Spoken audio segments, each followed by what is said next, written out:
ಪ್ರಿಯ ಪತ್ರಿಕೆ 13ನೇ ಅಧ್ಯಾಯ 5ನೇ ವಚನ ನಾವು ಧ್ಯಾನ ಮಾಡೋಣ. ಆಶೆ ಇಲ್ಲದವರಾಗಿರ್ರಿ, ನಿಮಗಿರುವುಗಳೆಲ್ಲ ತೃಪ್ತರಾಗಿರ್ರಿ.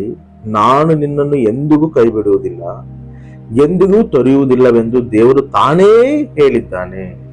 ನೋಡ್ರಿ, ಎಷ್ಟು ಒಂದು ಉನ್ನತವಾದ ವಾಗ್ದಾನ ದೇವರು ನಮಗೆ ಮಾಡುತ್ತೆ. ಮನುಷ್ಯರು ಈ ಮಾತು ಹೇಳುತ್ತಿಲ್ಲ, ಇಲ್ಲ ನಮ್ಮ ಬಂಧುಗಳು ಈ ಮಾತು ನಮ್ಗೆ ಹೇಳುತ್ತಿಲ್ಲ. ಮನುಷ್ಯರು ಹೇಳಿದ್ರೆ ಅದು ಮರ್ತೋಗ್ಬೋದು, ನಮ್ಮ ಸ್ನೇಹಿತರು ಹೇಳಿದ್ರೆ ನಮಗೆ ಅದು ಮರ್ತೋಗ್ಬೋದು, ಅವರು ಕೈ ಬಿಡ್ಬೋದು. ಇಲ್ಲ ನಮ್ಮ ಪೇರೆಂಟ್ಸೇ ನಮ್ ಕೈ ಬಿಡ್ಬೋದು, ನಮ್ಮ ಮಕ್ಕಳೇ ನಮ್ ಕೈ ಬಿಡ್ಬೋದು. ಆದ್ರೆ ಇಲ್ಲಿ ವಾಗ್ದಾನ ಮಾಡುತ್ತಿರುವವನು ನಂಬಿಗಸ್ತನಾದ ದೇವರು. ನಾನು ನಿಮ್ಮ ಕೈ ಬಿಡುವುದಿಲ್ಲ. ಈ ಮಾತು ನಾನೇ ಹೇಳುತ್ತಿದ್ದೀನಿ ಅಂತ ಹೇಳ್ತಾನೆ. ಮಾತು ಕೊಟ್ಟು ಮಾತು ತಪ್ಪುವಂತ ದೇವರಲ್ಲ.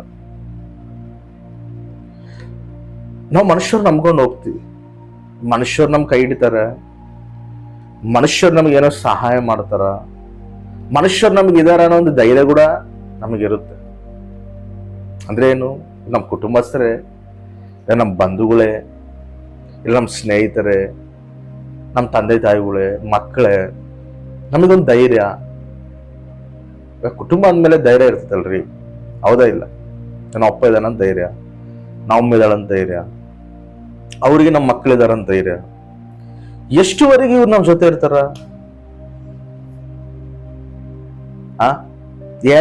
ಏನೋ ಒಂದು ಸುಸ್ತಿ ಆದ್ರೆ, ಏನೋ ಒಂದು ಆರೋಗ್ಯ ಒಂದು ಎಫೆಕ್ಟ್ ಆದ್ರೆ ಹಾಸ್ಪಿಟ್ಲ್ ಕರ್ಕೊಂಡೋಗಿ ಇನ್ನ ಎದ್ದಾಳಿಲ್ಲ ಪರಿಸ್ಥಿತಿನಲ್ಲಿ, ಇನ್ನು ವಯಸ್ಸಾಗೋ ಪರಿಸ್ಥಿತಿನಲ್ಲಿ ಬಂದಾಗ ಯಾರ್ ತಾನೇ ಸಾಕ್ರಿ ಮಾಡ್ತಾರ? ಯಾವಾಗ್ಲೂ ಜೊತೆ ಇರ್ತಾರ? ಎಷ್ಟು ಅಸಹ್ಯ ಪಟ್ಕೊಂತಾರ. ಒಂದೊಂದು ಟೈಮಲ್ಲಿ ಅವ್ರನ್ನ ನೋಡ್ಕೊಳಕ್ ಆಗ್ಲಾರ್ದೆ ತಗೊಂಡೋಗಿ ಆಶ್ರಮಗಳೋಗಿ ಬಿಡ್ತಾರೆ. ಇವೆಲ್ಲ ಫ್ಯಾಕ್ಟ್, ಇವು ನಡೀತಿರೋವೇ. ಸ್ವಂತ ಮಕ್ಕಳೇ, ತನ್ನ ಕುಟುಂಬಸ್ಥರೇ ತಮ್ಮನ್ನು ಸೇರಿದಿಲ್ಲೋ ಪರಿಸ್ಥಿತಿನಲ್ಲಿ ನಾವು ಕಾಣುತ್ತೀವಿ. ಅಂದ್ರೆ ಮನುಷ್ಯನು ಸ್ವಭಾವ ಹೆಂಗಿರ್ತದೆ ಅಂದ್ರೆ, ಕೆಲವು ಸಂದರ್ಭದಲ್ಲಿ, ಕೆಲವೊಂದು ಆ ಒಂದು ಕಾಲದಲ್ಲೇ ಅವನು ನಮ್ಮ ಜೊತೆ ಇರ್ತಾನೆ, ಅವ್ನು ನಮ್ಮನ್ನು ಪ್ರೀತಿ ಮಾಡ್ತಾನೆ, ಅವ್ರು ನಮ್ಮನ್ನು ಪ್ರೀತಿ ಮಾಡ್ತಾರೆ, ಅವ್ರು ನಮ್ಮನ್ನ ಅರ್ಥ ಮಾಡ್ಕೊಂತಾರೆ. ಒಂದು ಪರಿಸ್ಥಿತಿ ಬಂದ್ರೆ ಆ ಪರಿಸ್ಥಿತಿನಲ್ಲಿ ಯಾರು ನಮ್ಮ ಜೊತೆ ಇರೋದು. ಕಷ್ಟ ಬರಲಿ, ಒಂದೊಂದ್ಸರಿ ದುಃಖಗಳಲ್ಲಿ, ನೋವುಗಳಲ್ಲಿ, ಸಮಸ್ಯೆಗಳಾಗ ಯಾರು ನಮ್ಮ ಜೊತೆ ಇರೋದಿಲ್ಲ.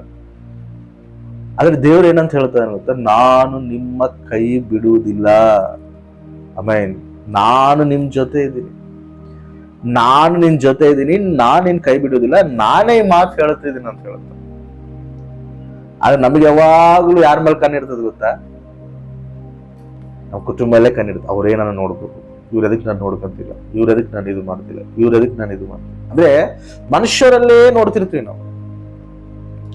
ಅದಕ್ಕೆ ವಾಕ್ಯಗಳು ಹೇಳುತ್ತದೆ, ಮನುಷ್ಯರು ನಂಬೋದಕ್ಕಿಂತ, ಅಧಿಕಾರಗಳನ್ನು ನಂಬೋದಕ್ಕಿಂತ ಯೆಹೋವನನ್ನು ನಂಬುವುದು ಮೇಲು. Amen, hallelujah. ನಮ್ಮ ಕಷ್ಟ ಕಾಲದಲ್ಲಿ, ನಮ್ಮ ದುಃಖದಲ್ಲಿ, ನಮ್ಮ ಅವಮಾನಗಳಲ್ಲಿ, ನಮ್ಮ ನಿಂದೆಗಳಲ್ಲಿ, ಪ್ರತಿಯೊಂದು ಆ ಒಂದು ಕಷ್ಟ ಪರಿಸ್ಥಿತಿನಲ್ಲಿ ನಮಗೆ ಆಶ್ರಯ ದುರ್ಗವು ಯಾರುತ್ತೆ? ಕ್ರಿಸ್ತನೇ. ಆಮೆನ್. ದೇವರೇ ನಮಗೆ ನಂಬಿಗಸ್ತು. ಆತ ನಮ್ ಕೈ ಬಿಡುವುದಿಲ್ಲ. ನಾವು ಯಾರನ್ನ ಎದುರು ನೋಡ್ತಿದ್ವಿ, ಯಾರನ್ನ ನಾವು ಆಶ್ರಯ ಹೊಂದಬೇಕಂತೇಳಿ ನಾವು ಆಸೆ ಪಡ್ತಾ ಇದೀವಿ, ಯಾರು ನಮಗೆ ಸಹಾಯ ಮಾಡ್ತಾರಂತ ನಾವು ನೋಡ್ತಾ ಇದೀವಿ. ದೇವ್ರ ಸಹಾಯನ ನಾವು ಹೊಂದಬೇಕು, ದೇವ್ರ ಆಶ್ರಯನ ನಾವು ಹೊಂದಬೇಕು. ಅರ್ಧಾಯ್ತ? ಪೇತ್ರ ಕೂಡ ಏನು ಮಾಡ್ತಾನ, ಆ ಸಮುದ್ರದಲ್ಲಿ ಇಳಿದು ನಡಿಬೇಕಂದ್ರೆ ಯಾರ ಮಾತು ಕೇಳ್ತಾನ? ಯಾರ ಮೇಲೆ ನಂಬಿಕೆ ಇಡ್ತಾನ? ಕ್ರಿಸ್ತ ಮೇಲೆ ನಂಬಿಕೆ ಇಡ್ತಾನ. ಅಲ್ಲಿರೋರು ಎಲ್ಲರೂ ಇದಾರೆ, ಆತ ಕೂಡ ಹೇಳಿರ್ತಾರ, ಇಳಿಬೇಡಪ್ಪ, ಮತ್ತೆ ಮುಳುಗೋಗ್ಬಿಡ್ತೀಯ, ಯಾಕೆ ಬೇಕಿತ್ತು ನಿನಗೆ? ಯಾಕಂದ್ರೆ ಅವ್ರು ಇಳಿತಿಲ್ಲಲ್ಲ, ಅವ್ರು ಬೈದಿದ್ದಾರೆ, ಯಾಕಂದ್ರೆ ಅವ್ರು ನಂಬ್ತಿಲ್ಲ. ಆದ್ರೆ ಪೇತ್ರು ದೇವ್ರನ್ನ ಕೇಳ್ತಾನೆ, ಏಸಯ್ಯನ ಕೇಳ್ತಾನೆ, ನಾನು ಕೂಡ ಬರ್ತೀನಿ, ನಾನು ಕೂಡ ನಡೆಸು. ಭಯಂಕರವಾದ ಪರಿಸ್ಥಿತಿ ಐತೆ, ಭಯಂಕರವಾದ ಒಂದು ಕಾಲಿಟ್ರೆ ಮುಳುಗೋಗುವಂತ ಪರಿಸ್ಥಿತಿ ಐತೆ, ಭಯಂಕರವಾದ ಶೋಧನೆ ಐತೆ. ಆ ಶೋಧನೆ ನೋಡಿ ಪೇತ್ರು ಭಯಬಿದ್ದಿಲ್ಲ, ಭಯಂಕರವಾದ ಪರಿಸ್ಥಿತಿ ಐತಂತ ಹೇಳಿ ಪೇತ್ರು ಹಿಂದೆ ಹೆಜ್ಜೆ ಹಾಕಿಲ್ಲ. ಯಾರ ಮೇಲೆ ವಿಶ್ವಾಸ ಇಟ್ಟು ಮುಂದೆ ಹೆಜ್ಜೆ ಹಾಕ್ದ? ದೇವ್ರ ಮೇಲೆ ವಿಶ್ವಾಸ ಇಟ್ಟ, యేసయ్య ಮೇಲೆ ವಿಶ್ವಾಸ ಇಟ್ಟು ಕಾಲಿಟ್ಟು ನಡೆದ. ಮೇಬಿ ಅಲ್ಲಿ ಭಯಬಿದ್ರು ಕೂಡ, ಮುಳುಗೋಗಂತ ಪರಿಸ್ಥಿತಿ ಬಂದ್ರು ಕೂಡ ಮತ್ತೆ ದೇವ್ರು ಬಂದು ಕೈ ಎತ್ತಿ ಮತ್ತೆ ನಡೆಸ್ದ. ಕೈ ಬಿಡುವ ಆತನಲ್ಲ, ಅದಕ್ಕೆ ನಾನ್ ನಿನ್ನ ಕೈ ಬಿಡೋದಿಲ್ಲ. ನೀನ್ ಯಾಕೆ ಬಾಧೆ ಬೀಳ್ತಿ? ಶ್ರಮ ಐತಾ, ದುಃಖ ಐತಾ, ಭಯಂಕರವಾದ ಪರಿಸ್ಥಿತಿನ ನೀನು ಹೋಗ್ತಿದ್ಯಾ, ಭಯಪಡ್ಬೇಡ. ಯಾರು ನೀನು ಎದುರು ನೋಡ್ಬೇಡ, ಯಾರ ಸಹಾಯಗಳ ನೀನು ಆಶಿಸ್ಬೇಡ. ನನ್ನ ನೋಡು, ನಾನ್ ನಿನಗೆ ಸಹಾಯಕನಾಗಿದ್ದೀನಿ. ಆಮೇಲೆ ಆತ ನಮಗೆ ಸಹಾಯಕನಾಗಿದ್ದಾನೆ. ಆತೇ ನಮ್ಮನ್ನ ಅನೇಕರ ಸಹಾಯಕವಾಗಿ ಎದ್ದಳಿಸ್ತಾನ. ನಾವು ಹೋಗೋದ್ ಬೇಕಾಗಿಲ್ಲ, ಆತೇ ನಮ್ಮ ಹತ್ರ ಕಳಿಸ್ತಾನ. ಆಮೇಲೆ ವಿಶ್ವಾಸದಿಂದ ಹೆಚ್ಚಾಗುದು. ಪೇತ್ರ ಹೆಂಗೆ ವಿಶ್ವಾಸದಿಂದ ಆ ಒಂದು ಭಯಂಕರವಾದ ಪರಿಸ್ಥಿತಿಯಲ್ಲಿ ಹೆಂಗೆ ಹೆಜ್ಜೆ ಹಾಕಿದನು, ಹಂಗ ನಾವು ಕ್ರಿಸ್ತನಲ್ಲಿ ನಂಬಿಕೆ ಇಟ್ಟು ನಾವು ಹೆಜ್ಜೆ ಹಾಕ್ಬೇಕು. ನನ್ನ ಪರಿಸ್ಥಿತಿ ಇನ್ನು ಆಯ್ತೇನೋ, ನನ್ನ ಕುಟುಂಬ ಪರಿಸ್ಥಿತಿ ಮುಗಿತೇನೋ, ನನ್ನ ಮಕ್ಕಳ ಜೀವಿತ ಮುಗಿತೇನೋ, ಇದೇನಾ ನಮ್ಮ ಜೀವಿತ ಇನ್ನು ನಮಗೆ ಒಳ್ಳೆ ದಿನಗಳು ನಾವು ನೋಡೋದಿಲ್ಲ. ಈ ಕಷ್ಟದಲ್ಲಿ, ಈ ನೋವುಗಳಲ್ಲಿ, ಈ ದುಃಖಗಳಲ್ಲೇ ನಮ್ಮ ಜೀವಿತವು ಪೂರ್ತಿ ಆಗ್ಬಿಡ್ತತ ಅಂತೇಳಿ ಬಾಧೆ ಪಡಬೇಡ. ಆ ರೀತಿ ಆಲೋಚನೆ ಮಾಡಬೇಡ. ದೇವರು ನಿನ್ನ ಜೊತೆ ಇದ್ದಾನೆ. ದೇವ್ರ ಮಾತು ಕೇಳು, ದೇವ್ರ ಮೇಲೆ ವಿಶ್ವಾಸ ಇಟ್ಟು ಮುಂದೆ ನಡಿ. ಖಚಿತವಾಗಿ ದೇವರೇ ಮಾರ್ಗಗಳು ತೆರೀತಾರೆ. ಇದು ಎಲ್ಲಾ ಒಂದು ಸಮಸ್ಯೆಯಿಂದ ದೇವ್ರು ಬಿಡಿಸಿ ಅನೇಕರ ಮುಂದೆ ಆಶೀರ್ವಾದಕರವಾಗಿ ದೇವ್ರು ನಡೆಸ್ತಾರೆ.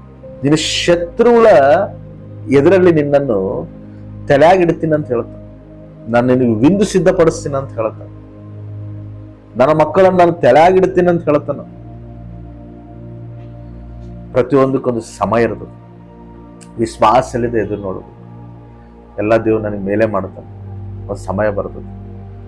ಅನೇಕರ ಮುಂದೆ ದೇವ್ರು ನನ್ನ ತಲೆಯಾಗಿ ನಿಂದಿರ್ಸ್ತಾನೆ. ನನ್ನ ಕುಟುಂಬ ತಲೆಯಾಗಿ ನಿಂದಿರ್ಸ್ತಾನೆ.